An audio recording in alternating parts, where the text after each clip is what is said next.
ফেরাউনের এই যে বড় বড় জাদুকররা তারা যখন লাঠি ছুঁড়ে মারল, সাপ হয়ে গেল। এবার মুসা আলাইহিস সালাম তার লাঠি ছুঁড়ে মারলেন, তার লাঠি এত বড় সাপ হয়ে গেল যে ওই সাপগুলোকে সে গিলে ফেল। এই দৃশ্যটা দেখে এই জাদুকরদের সবাই তাৎক্ষণিক মুসলিম হয়ে গেল, তাৎক্ষণিক। তারা বলল যে ক্বালু আমান্না বিরাব্বি হারুন ওয়া মূসা, তারা বলে উঠল সমস্বরে যে আমরা হারুন এবং মূসার রবের প্রতি ঈমান নিয়ে আসলাম। কারণ তারা তো সবচেয়ে বড় জাদুকর, তারা জানেন যে আসলে কোনটা জাদু আর কোনটা মুজিজা, তারা ভালো বুঝতে পারেন। তো ফিরআউন এবার এখনো মানতে নারাজ। সে বলছে আচ্ছা ইন্নাহু কাবীরুকুম, নিশ্চয়ই ওই মূসা তোমাদের বড় লিডার হবে। আল্লামাকুমুস সিহর, সে তোমাদেরকে জাদু শিখিয়েছে মনে হয়। ফিরআউন বলছে মূসা এবং হারুন সম্ভবত তোমাদের লিডার, সেই তোমাদেরকে জাদু শিখিয়েছে। নাউযুবিল্লাহ। তো এই জাদুকররা কিছুতেই আর ঈমান হারা হলো না। তারা এক ওয়াক্ত নামাজও পড়ে নাই, একটা সওমও রাখেন নাই। তারা কিন্তু আল্লাহর জন্যে জিহাদও করেন নাই, তারা যাকাত দেন নাই, কিছুই করেন নাই, শুধু ঈমান আনার পরেই ফিরআউন তাদেরকে হত্যা করলো, ডান হাত বাম পা কেটে ফেললো এবং শুলে চড়িয়ে দিল। ইনশাআল্লাহ তারা জান্নাতে চলে গেলেন শুধু ঈমান আনার কারণে, শুধু ঈমান আনার কারণে, খালেস ঈমান। ঈমানই সবচেয়ে বড় বিষয়। আমল করতে গিয়ে আমাদের মধ্যে ভুল ত্রুটি হতে পারে। এমনও হতে পারে কেউ সুদ খেয়ে ফেলছেন, কেউ জেনা করে ফেলছেন, স্পেশালি ইয়াং জেনারেশন, অ্যাফেয়ার, হারাম অ্যাফেয়ার, জেনা করে ফেলছে, বা বাধ্য হয়ে সে হারাম জব করছে, ঠিক আছে, মাদকদ্রব্য সেবন করেছে। এমন কোনো পাপ নাই সে করে নাই। যদি এমনও হয় তারপরেও হতাশ হবেন না। আল্লাহ রাব্বুল আলামিন আপনার খালেস ঈমান যদি আপনি নিয়ে আসতে পারেন, তওবা করে ফিরে আসতে পারেন, আল্লাহ পাক মুহূর্তের মধ্যেই সমস্ত গুনাহ তো মাফ করে দিবেন ইনশাআল্লাহ, গুনাহগুলোকে নেকি দিয়ে পরিবর্তন করে দিবেন ইনশাআল্লাহ। সো আমি ইয়াং জেনারেশনকে রিকোয়েস্ট করবো যে হতাশ হবেন না। হতাশার কারণে তারা আজকে বিভিন্ন জায়গায় চলে যাচ্ছে, শুধু হতাশা। চাকরি নাই, হতাশ। গার্লফ্রেন্ডের সাথে বনিবনা হচ্ছে না, হতাশ। তারপরে বাসা থেকে প্রেশার দেওয়া হচ্ছে, হতাশ। কবে কামাই করবি, কবে খাওয়াবি, হতাশ। চাকরি একটা ভালো রেজাল্ট হচ্ছে না, হতাশ। মানে হতাশাই কিন্তু মূল কারণ। ফ্রাস্ট্রেটেড তারা লাইফটার প্রতি, যে দূর লাইফে কিছুই করতে পারতেছে, চারদিক থেকে প্রেশার। তখন তারা হতাশ হয়ে বিভিন্ন খারাপ পথে পা বাড়াচ্ছে। তো হতাশা দূর করার জন্যে একটা বিষয় যথেষ্ট, সেটা হলো আপনি আল কোরআনের কাছে আসেন এবং 5 ওয়াক্ত নামাজ মসজিদে আদায় করেন। ইনশাআল্লাহ দেখবেন হতাশা আপনার মন থেকে চলে যাবে ইনশাআল্লাহ। এবং ডেইলি জিকির আজগারগুলো নিয়মিত করেন, দেখবেন ইনশাআল্লাহ আপনার মনটা আল্লাহর নূর বা আলো দিয়ে পরিপূর্ণ থাকবে ইনশাআল্লাহ। আপনি হতাশ হবেন না। আর শয়তান তখনই সুযোগ দেবে আপনার কাছে যখন আপনি হতাশ হয়ে যাবেন। আপনি হতাশ হয়ে গেলে শয়তান আপনার কাছে সুযোগ নেবে, হতাশ হবেন না। তো আসুন সামনের দিকে যাই। যে জাদুকররা যখন ইসলাম কবুল করলো, এরপরে নবী মুসা আলাইহিস সালাম ফেরাউনকে বারংবার দাওয়াত দিয়েছেন, বারংবার। কতবার সেটা আল্লাহ ভালো জানেন। বারংবার তাকে দাওয়াত দিয়েছেন, ফেরাউন তার দাওয়াত কবুল করেনি। যখন সে দাওয়াত কবুল করে নাই, মুসা আলাইহিস সালাম আল্লাহর কাছে দোয়া করতেন, একটা করে আযাব আসতো।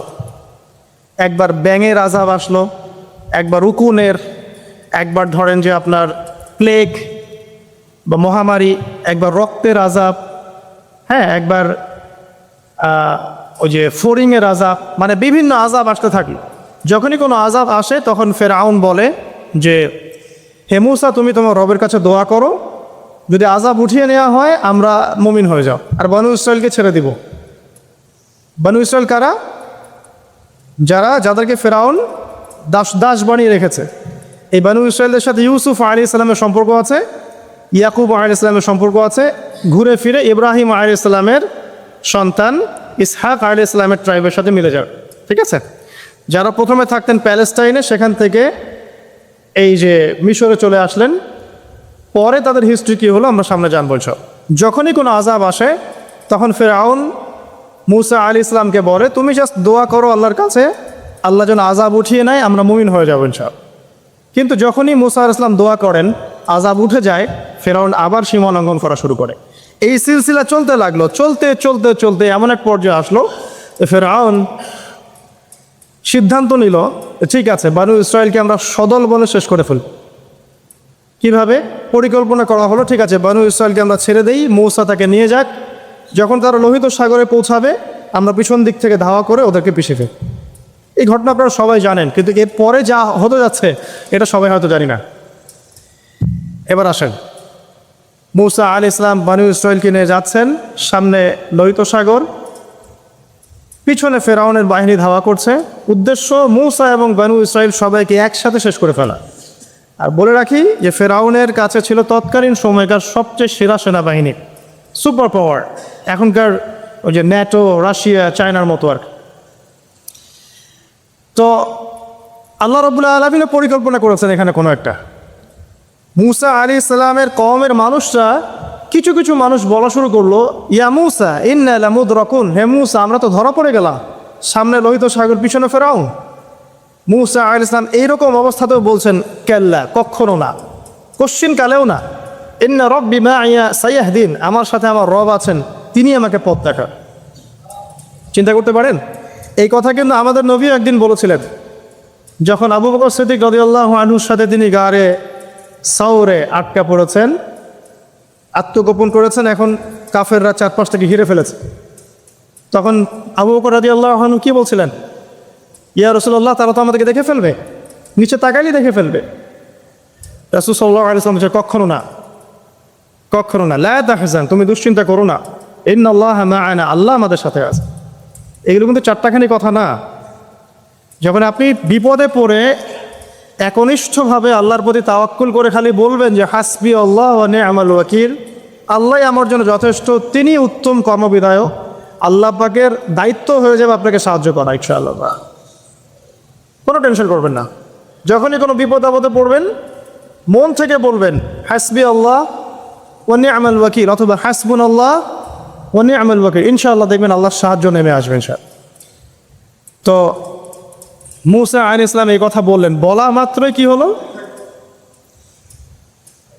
বলা মাত্রই আল্লাহ রাব্বুল আলামিন ওহী করলেন যে লাঠি তুমি ছুঁড়ে মারো। এখন মূসা আলাইহিস সালাম সেই লাঠি ছুঁড়ে মারলেন লোহিত সাগরে। একটা দুটো নয়, একটা দুটো নয়, 12টা রাস্তা হয়ে গেল, আলহামদুলিল্লাহ। এগুলো কোনো রূপকথা নয়, কিন্তু এটা বাস্তব, এটা হয়েছে পৃথিবীতে। একজন আলেম একটা কথা বলেছিলেন একদিন, যে আগে মানুষ যত বেশি আল্লাহর কাছাকাছি থাকতো, আল্লাহ পাকের নুসরা মানে সাহায্য তত কাছে থাকতো। যখন মানুষ আল্লাহ থেকে দূরে সরা শুরু করেছে, আল্লাহ পাকের নুসরাও আস্তে আস্তে আস্তে আস্তে সরে গেছে। এমনও হয়েছে এক সময় যে আসমান থেকে আল্লাহ পাক খাবার নাজিল করেছে, এখন আপনি কল্পনা করতে পারছেন না। এমন হয়েছে এক সময় নেককার বান্দা হাত তুলে দোয়া করেছে, বৃষ্টি বর্ষণ শুরু হয়েছে। এখন সবাই মিলে আমরা ইস্তেসকার নামাজ পড়ছি, বৃষ্টি হচ্ছে না। আমাদের মন থেকে আল্লাহ পাক যত দূরে চলে গিয়েছেন, আল্লাহ পাকে নুসরা সাহায্য যে গায়েবী মাদাত, এটাও দূরে চলে যাচ্ছে। মূসা আলাইহিস সালাম এই কথা বললেন, বলা মাত্রই কি হলো? বলা মাত্রই আল্লাহ রাব্বুল আলামিন ওহী করলেন যে লাঠি তুমি ছুঁড়ে মারো। এখন মূসা আলাইহিস সালাম সেই লাঠি ছুঁড়ে মারলেন লোহিত সাগরে। একটা দুটো নয়, একটা দুটো নয়, 12টা রাস্তা হয়ে গেল, আলহামদুলিল্লাহ। এগুলো কোনো রূপকথা নয়, কিন্তু এটা বাস্তব, এটা হয়েছে পৃথিবীতে। একজন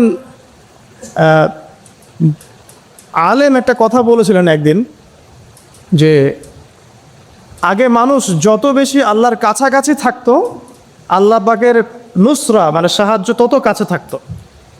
যখন মানুষ আল্লাহ থেকে দূরে সরা শুরু করেছে, আল্লাহ পাকের নুসরাও আস্তে আস্তে আস্তে আস্তে সরে গেছে। এমনও হয়েছে এক সময় যে আসমান থেকে আল্লাহ পাক খাবার নাজিল করেছেন, এখন আপনি কল্পনা করতে পারছেন না। এমন হয়েছে এক সময় নেককার বান্দা হাত তুলে দোয়া করেছে, বৃষ্টি বর্ষণ শুরু হয়েছে। এখন সবাই মিলে আমরা ইস্তেসকার নামাজ পড়ছি, বৃষ্টি হচ্ছে না। আমাদের মন থেকে আল্লাহ পাক যত দূরে চলে গিয়েছেন, আল্লাহ পাকে নুসরা সাহায্য যে গায়েবী মাদাত এটাও দূরে সরে যাচ্ছে। খেয়াল করে দেখবেন তো 12টা রাস্তা হওয়ার পরে বনু ইসরাইল পার হয়ে গেল। এবার মূসা আলাইহিস সালামকে ধাওয়া করার জন্য ফেরাউন তার পুরো সেনাবাহিনী নিয়ে লোহিত সাগরে ঝাঁপ দিল। এই রাস্তা দিয়ে সেও পার হয়ে যাক। এই ঘটনা আপনারা সবাই জানেন। এরপর আল্লাহ রাব্বুল আলামিন এক মুহূর্তের মধ্যে, মানে 1 সেকেন্ডেরও কম সময়ের মধ্যে এই ফেরাউন এবং তার দলবলকে এই পানিতে ডুবিয়ে দিলেন। 1 সেকেন্ডেরও কম সময়ের মধ্যে, মুহূর্তের মধ্যে। যে ফাতি, যার কাছে বিশ্বের সবচেয়ে বড় সেনাবাহিনী ছিল, যে সুদীর্ঘকাল বনু ইসরায়েলের উপর জুলুম করেছে এবং সে দাবিও করেছে আমি হচ্ছি মহান রব, তাকে আল্লাহ পাক সদল বলে ডুবিয়ে দিলেন। ডোবার সময় এই ফেরাউন একটা কথা বলছে, সে বলছে যে আমানতু বিরব্বি হারুন ওয়া মূসা। ডোবার সময় ফেরাউন বলছে যে আমি হারুন এবং মূসার রবের প্রতি ঈমান আনলাম। আল্লাহ পাক এখন বলছেন আল-আন,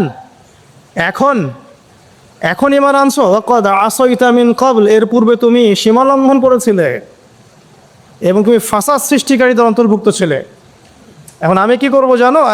আল ইয়াউমা নুনাজ্জিকা বিবাদানিক, আজকে আমি তোমার এই বডি, তোমার বাদান, এই বাদানটাকে প্রিজার্ভ করব, সংরক্ষণ করব।